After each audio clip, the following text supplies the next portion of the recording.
You wanted the best. You've got the best podcast. The hottest podcast in the world. The Chris Voss Show, the preeminent podcast with guests so smart you may experience serious brain bleed. The CEOs, authors, thought leaders, visionaries, and motivators.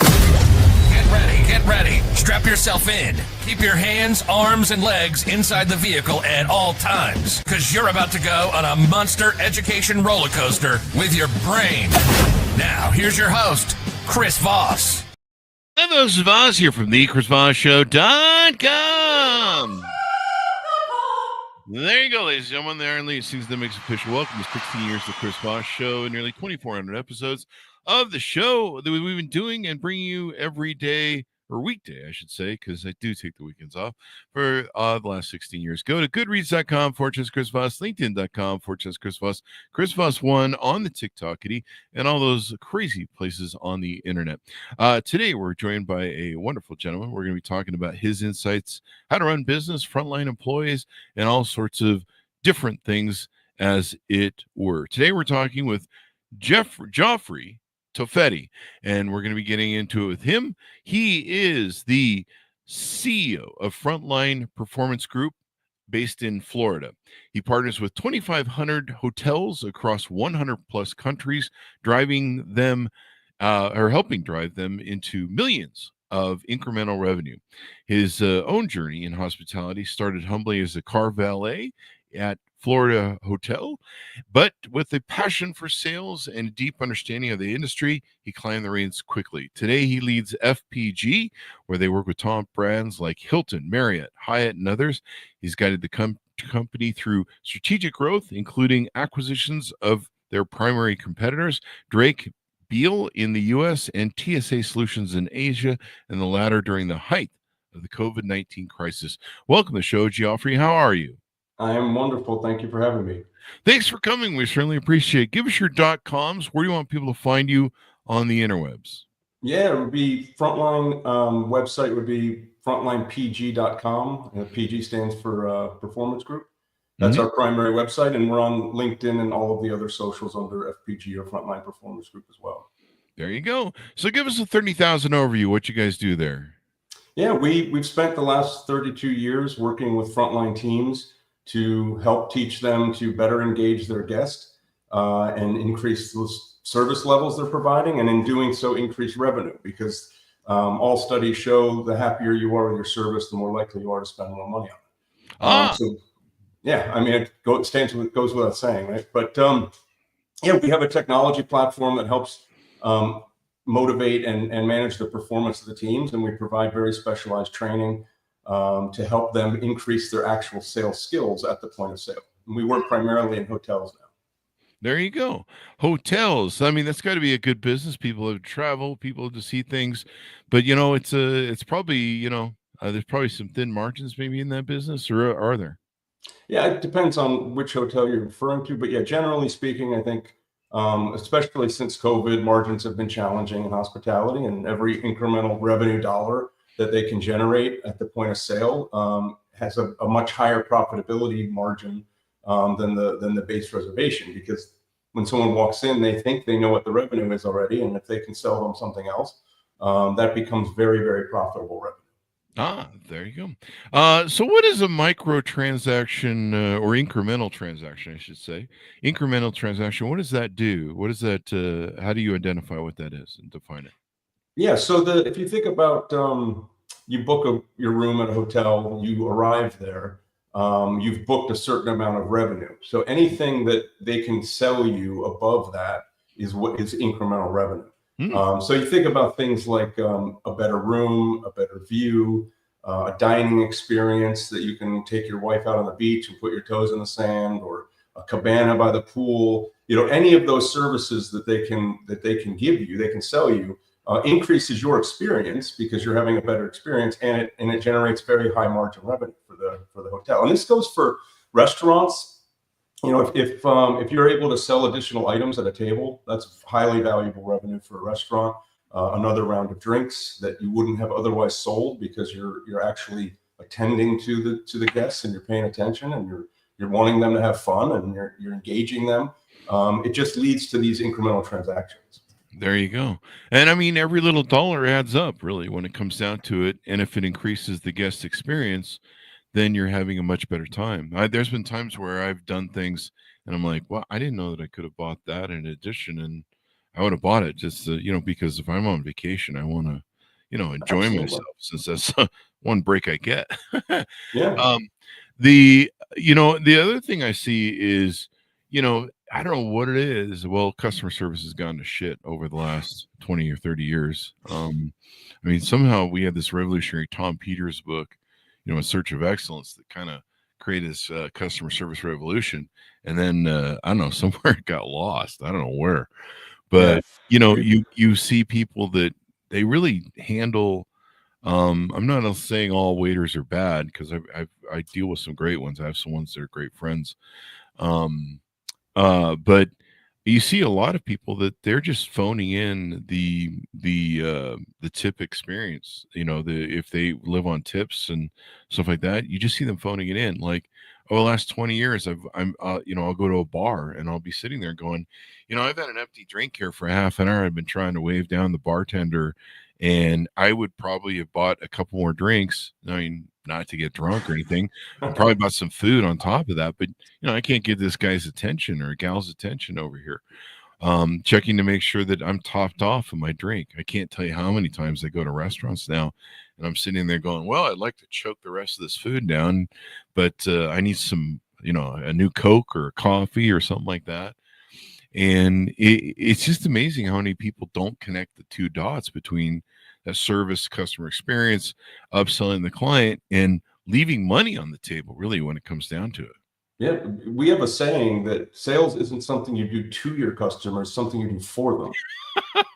Because you're not serving them if you're not selling them something. I mean, they're there to procure your meal or your room or your experience or whatever it is. And in the food service industry, everything you just said, they're like pet peeves of ours. And you can imagine, we spend all of our time developing people to serve guests, so we're very sensitive to bad service. And unfortunately, to your point, it's more bad than good in a lot of places nowadays. But that, the replenishment and attention, that's really the key to the restaurant incremental sales, is just replenish timely and pay attention to what they're saying and offer them the things that they want. And it's the same kind of thing in a hotel. We never advocate for being pushy. We just advocate to listen to the guest. A guest comes in, let's say you're going on vacation and you have a teenager with you, and you booked a room, you went online, you went on booking.com, whatever, you bought a room at the best value. You arrive, you're all excited. If the front desk agent doesn't notice that you have a teenager with you and offer you more space, then they're doing you a disservice. They should say, I see your wife and you're traveling with your wife and your teenager. We have a suite available where that teenager can have their own room in the living room at night. You can have some privacy. And if I say it like that, I didn't ask you anything. It's not awkward. I'm just recommending it to you. And that's basically what we teach, is just listen and recommend. Yeah. You're not saying in any way, shape, or form the teen's a pain in the ass. You don't want to be seen with them. No, I'm just teasing the teenage crowd there. On all five of them that listen to the show. So there you go. But no, I mean, there's opportunity for upsell when you're on vacation or when you're doing travel or any different things, especially at a hotel. You like to feel pampered. One of my favorite things was the Fairmont. I think it was a Fairmont Hotel in Santa Monica. I used to love to stay out all the time. That or the I can't remember, the Lowe's is the other place I usually love to stay there on the strip. But they have someone in there that remembers your name, like the concierge. He knows everyone's name in the hotel, and when he sees you, he says, "Hey, Chris, how are you doing today?" And you're just like, "How do you know my name?" Fucking stalking me, dude. He's a savant. He's a savant, yeah. Just stuff like that adds to the experience. Like I've been going to Fairmont hotels for a billion years, 20 years now. I still tell this story about first time I ran into one of those in the thing. I mean, that's how long it's probably 20, 30 years I've been telling that story. And so, customer experiences stick with people is my point. 100%. It really makes a difference. So talk to us about how you started this business. How did you grow up? What were some of your influences of being an entrepreneur? Yeah, and I wish I had started it. The founder started it. I've been with the company about 15 years now. Okay. But he started it because he worked in the front line in car rental and rose to the top of the ranks as a frontline seller. And I joined because I started my career, as you mentioned in the beginning, as a valet. But I went from valet to front desk.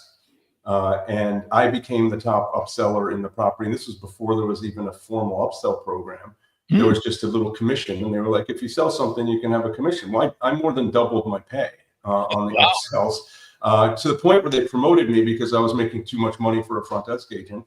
And that's how I got into management. But so I recognized immediately when I met the founder that I get this, I understand how to do it. He wasn't working in any hotels at the time. So my mission when I joined as a partner was to break into the hospitality vertical, which we successfully did about a year later. But my background, I have a fairly unconventional path to being a CEO. I started at the front line. I worked my way up at the hotel. Then I left the hotel and went to a .com startup at the beginning of 2000, which didn't go great because the bubble popped like 6 months later. But we were able to transform the business almost in reverse from what I've done with FPG.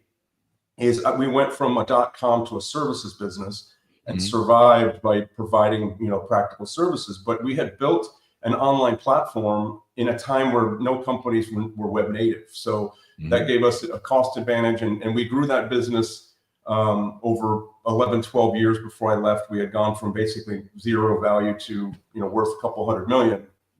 And then we sold it. And that's when I met Ziad and joined FPG. And when I joined FPG, it was a much smaller company. And as I said, it wasn't working in hospitality. And so I was able to join and came in as like the managing partner. And then he promoted me to CEO in April of 2021, and he semi-retired because we were really transitioning from consulting and training to technology first. And that was more my lane, and it's just worked out really well. And I think, COVID, he realized he wanted to spend some more time with his family. So he's taking advantage of that and doing that now. There you go. That's what I would have done during COVID. Hey, you take the wheel, man. I'm going to take a break here. This COVID stuff is a little much. God. I know. It's like 2 years of our lives disappeared. It's weird. 4, maybe. I don't know. 2 or 3. It was weird, man. I look back on it now and I'm just like, did that really happen? Do we live through that? But evidently we did. So there you go. Yeah, it was a strange time for sure. But I actually, I used to travel every week. And then for 2 years, I didn't travel at all. So I actually got to like raise my kids and make them breakfast in the morning and things I never would have been able to do. So as terrible as it was, and it was terrible, at that time we had to lay off half our company. We were really on a razor's edge for about a year and a half there. But on the other side, it allowed us to transform our company to more technology first, and it allowed all of the employees to spend more time at home because we were a traveling company. People were traveling all the time. So there were some silver linings, but it was a very strange time. So who are your clients usually? Are they, can they be mom and pop hotels or experiences, or does it have to be, the big chains? Who are your clients usually you're targeting for those listening on LinkedIn? Yeah, it would be, we started with the big chains, which is not normal. Normally you start with the mom and pops and you work your way up. We just happened to start with Hilton and it went well, but we can work with any hotel in the world, any chain scale. So obviously if you are a 1,000-room beach resort, your incremental opportunities are a lot more than a Hampton Inn, but Hampton Inn still have enough opportunity to really, improve their bottom line. And create the thing that we love about it is with the frontline employees, you're creating a path for them to make more money. And as hotel owners and hotel managers know very well, it's very painful when you lose a good performer that is really good with your guests, that your guests connect with. Well, a great way to retain them is pay them more. Well, no one can just pay more, so you pay them a commission on what they sell, and you hire someone like us to come in and teach them how to do it. And they can be very successful. I mean, we know of front desk agents in our client base that make six figures. Really? Because I'm quitting my job. They're selling so much. Going to work for the hotels. So you can imagine retaining those top sellers is very important. And what fuels us is the impact we have on the front line.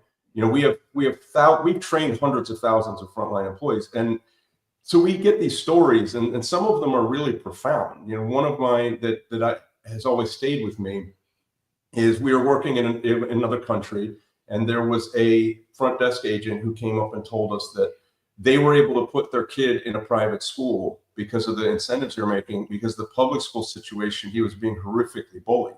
Wow. And there was nothing that they could do about it. So they were able to pay for private school because they bought into the program and they took the training seriously. So we impact people's lives, which makes it spiritually fulfilling as well as, financially rewarding. But yeah, to your original question, we can work with any hotel. Doesn't have to be a chain. It can be an independent for sure. There you go. And so you help train the employees, put them through the paces, teach them how to do the upsell, et cetera, et cetera. Absolutely. Yeah. We have a learning management system as part of our platform that has hundreds and hundreds and hundreds of training videos, and they're all short form, kind of the current style, the soundbite style. And it'll teach them, the information that's in there, they could become a six-figure employee if they just pay attention to it, because it's not hard. It's hard we have another phrase we like, turning common sense into commonplace. So, we're not teaching people these extraordinarily difficult or nuanced techniques. We're teaching them really practical stuff. They just have to apply it. And it works. Yeah. I mean, you look at money on the table. I think we were talking in the pre-show about how there was a restaurant that we were doing events at. I host some big dating groups, and we were doing big, singles meeting groups, and we gone there twice, and and literally this restaurant during the middle of the day on a Saturday was empty for lunch. There was like a very few people. And so, when I walked into their place, I saw that it was largely empty. And for me, that's unused capacity.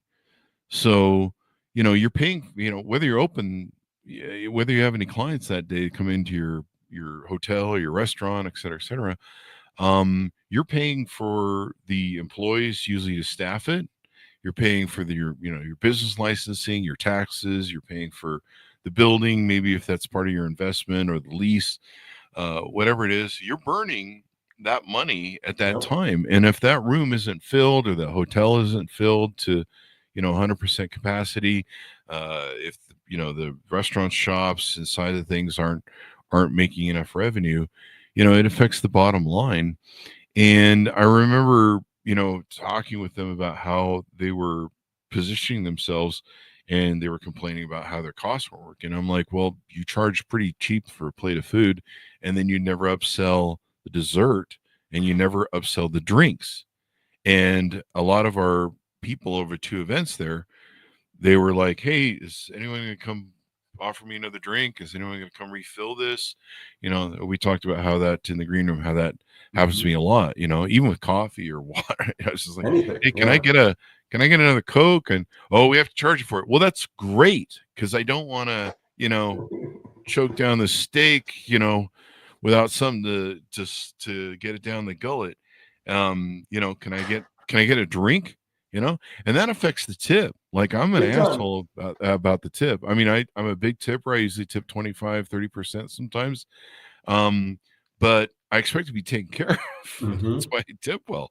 And there seems to be this, I don't know where we lost it. I think it was with all these, these iPad platform systems where people they don't do anything that's spectacular or above and beyond customer service, and they turn the thing to you and go, hey, can I get a tip? And I'm like, I'm not tipping you for doing the basics of your job. Right. And it's led to a lot of resentfulness of consumers, and probably maybe something you guys address, where there's a difference between adding value to a customer or just phoning in the bare minimums and then asking for a tip. Like, it's like people are Like if I was, dude, if I lived on tips, my head would be on a swivel if I worked in a bar or restaurant or what the case would be. And I can't tell you how many are like so they're they like have those horse goggles where they, you know, blinders on. Blinders, it keeps them moving forward. And you're just like, hey, over here, man. I'm parched. I'm on the ground like I'm in the desert of Sahara trying to cross it for like I mean, for me, it's like my wife is parched, which makes it really uncomfortable. Oh, yeah. Then I'll get up and chase the waiter down. But what you're describing is like our biggest pet peeve. And what I don't yet understand is, do the servers know that that's what they're doing? Is it intentional or is it a lack of knowledge? Because we're hoping it's a lack of knowledge because we can then teach them not to do that. So our F&B training is really kind of two things. It's how do you manage the table or the relationship across the bar to, you know, maximize the experience and revenue. The other side is how not to irritate your guests. So we actually use that phrase, head on a swivel. That's one of the courses, because you're moving through the environment. You need to make eye contact with your guests every time you go through, because they might be needing you. And when you run through with your head down and you don't look, if I don't see them, they don't need anything. That just irritates everyone. And so, yeah, you're right. Something has gone wrong, at least in the last 5 years. I mean, you could blame some of it on COVID. Sure. You know, we have customers that have told us in hospitality that for the first time ever, the people that left the hotels are not coming back to work at the hotels. They've moved on to a different industry. So they have this problem. They're hiring people that have no hospitality experience, sometimes to work in a luxury hotel. That used to be like a career progression. And now they're hiring someone that worked at 7-Eleven and putting them behind the counter at a Waldorf or a Ritz-Carlton. And they're not being properly trained. So that's a big part of the role we play, is we get them to understand, you know, use proper English, do not have bad body language, make eye contact with people. And that's another thing, the young generation, that they're not learning how to interact. So people coming out of high school, they don't know how to make eye contact. They don't have a good handshake. You know, so there's a lot of low-hanging fruit out there to try and improve the guest experience. Because I'm a guest, I'm a customer, and I have poor experiences, as you're describing, all the time. And it's just very irksome. The customer experience and having good people to serve and upsell you, whatever the case may be, it just makes all the difference. One of the things I do is I usually try and find, like, a lot of times when I go to restaurants, I don't do it at hotels. I don't travel quite as much as probably I should, but I usually ask, probably at hotels I would have a concierge that I would know. But for me, I usually, when I go to a new restaurant, I ask for the best waiter. Give me your best waiter. And they'll usually, you know, give me the best waiter that they have. Sometimes they try and push it, like, this wasn't your best waiter, but nice try. Or if it was, I feel bad for you. Yeah, and I'll track names if they gave me great service. So when I go, I'll ask for that thing. There's a couple really nice restaurants here in Utah that when I take dates to them, I know the names of the waiters that I'm going to request. And when I reserve, I request those waiters. And some of those waiters have been working at those restaurants for decades. But they will give me the best service. If I take my mother out to, you know, Mother's Day dinner, whatever the case may be, they'll know my mom. They'll remember her name. They'll talk her up and make her feel really good. Or if it's a date, they'll do the same thing. And they almost act like wingmen. But having good servers, and, you know, they'll come and they'll offer whatever. Sometimes it shoots me in the butt. I think the last time I went on a date, one of my favorite friend servers was giving her the most expensive cups of wine ever. So we had to have a conversation about that. Like, don't throw Chris under the bus, buddy. Okay. So that dinner just tripled in price with the wine you're bringing, bud. You gotta don't clean the Chris Voss Show out on date one. But you know, having those relationships really is important. But those are the guys or gals who, you know, hey, they're your drinks are always taken care of. You know, they're always topped off. They're always upselling. You know, hey, well, we've got, you know, the dinner's got this special. You know, a lot of people don't like listening to specials, but if somebody knows their thing on the specials, what they're offering, and then, even then, like I love a waiter who'll be like, I'm thinking of the filet, and they're like, I'm like, how's that filet? And they can tell that I'm not gonna be happy, and they go, I think you probably like that filet is maybe not getting cooked right tonight for some reason. So that those sort of things can make all the difference. And customer experience is everything. I mean, you go back to the places that you feel good at, that make you look good. Like I said, I use mine to look good. And when you're an expensive restaurant, the names of the people there, sometimes the owners. There's a French restaurant I know the owner from, and he'll come over and chat up, and it just makes you look good. It makes you feel good. You're like, hey, I make good choices with my money, and I pick great places, and you want to go back there. Those are the places that you remember. I mean, I have restaurants that haunt me because their food is so good and their service is so good. Like, I just sit around during the day going, damn, I need to get up there to that joint. So is this SaaS service that you guys offer where people can go to a certain login and utilize your guys' stuff? Yeah, it is SaaS in its delivery model, but when we sign up clients, we have to implement it because it pulls data directly out of in a restaurant, the point of sale system, or in a front desk, the property management system, and then it visualizes everything that the team is doing. So it's a performance platform and a learning management system, so that you can, if you're a manager in a hotel, you can immediately see who is selling and who is not, if in a restaurant or at the front desk, like in real time or near real time. And it allows you to address those performance gaps, immediately. Like if we look at the leaderboard on let's say a dinner shift at a restaurant, like you're describing, and you see one person is selling $300 per check and another is selling $180 per check, that's literally costing you $120 every time that person serves a table. Wow. And you can address that, train them, get them to watch all the training, bring up their performance, and it really can have a very significant impact on overall revenue. And what you were saying earlier about people, the servers are basically just going through the motions, and they've gotten into a mindset a lot of the time that they expect a 20% tip just for walking around the restaurant, rather than making you have a great time. And that, just reminding them of that, I think, is a big part of it. And while we were developing our food and beverage stuff, we did a lot of research in environments, and we found that in almost every restaurant, their training approach is to take a new server and pair them with a veteran server and have them follow them around for 2 days, and then they release them into the wild. That's pretty much the extent. So if they're following someone around who's not proactively suggesting and recommending things, they're not probably going to do that. So having a gateway of training for them to come through that teaches them that stuff and then measures whether they're doing it is really important. And it seems like common sense, again, but it's not commonplace to actually measure, interact, coach, mentor, address the performance deficits that may or may not be happening. But that's what our platform does. It does all that for you. And it also allows you to do contests, and you can set goals. In a restaurant, you could say, tomorrow night our dinner goal per check is $300, and then you can measure everyone against that goal and see it on your phone. There you go. So it really helps managers engage their frontline teams in a way that will enhance the performance. There you go. And that's what you definitely want, enhanced performance.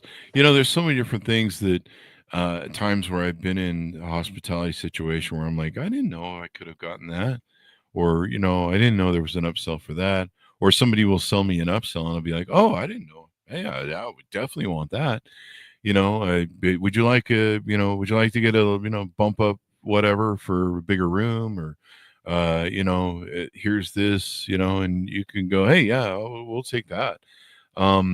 Sometimes, there'll be something special at the restaurant, like a flight or something of either drinks or food and drinks and different things. Like, hey, would you like to try this? And, and so, there's maybe it's a resistance that some people are afraid to be told no. Maybe that's one of the problems. It is definitely. Yeah. Frontline employees in general are fairly fragile. Yeah. No one likes rejection. But that's why we teach them to make a recommendation, not ask a direct question. Because if I say to you, oh, I see that you're looking at the whiskey menu. We have a flight that's great. Everyone raves about it. But I didn't ask you anything. I just said it. And then you're going to react to that. And we can predict what those reactions will be and then prepare them to react to that reaction. That's just basic. That's what I'm saying. Like, the steps are not super nuanced. It's a process. It's a procedure. And you just have to learn it. But to your point, we hear this a lot. People will walk up to the counter at a hotel. They're checking in and someone's checking in right there next to them. And that person will be offered an upgrade and I won't. That's actually a really bad service experience, because it's like, what's wrong with me? Why can't I be offered? Yeah, Bob got the upgrade at the Vegas hotel. Right. Like, you want to be treated the same. So it's important to have that consistency and make sure that all your employees are engaging the guest and telling them what's available. You know, we use a lot of catchphrases because when you're training, it helps people remember. But another one we have is the best service you can offer your guest is to offer your best services. So if you're not offering and educating their guest on what's available that they might enjoy, you're actually doing them a disservice. And the silver lining on that is that when you do it well, you make a lot more money. I mean, some companies can add 20-30% to their bottom line by doing this right.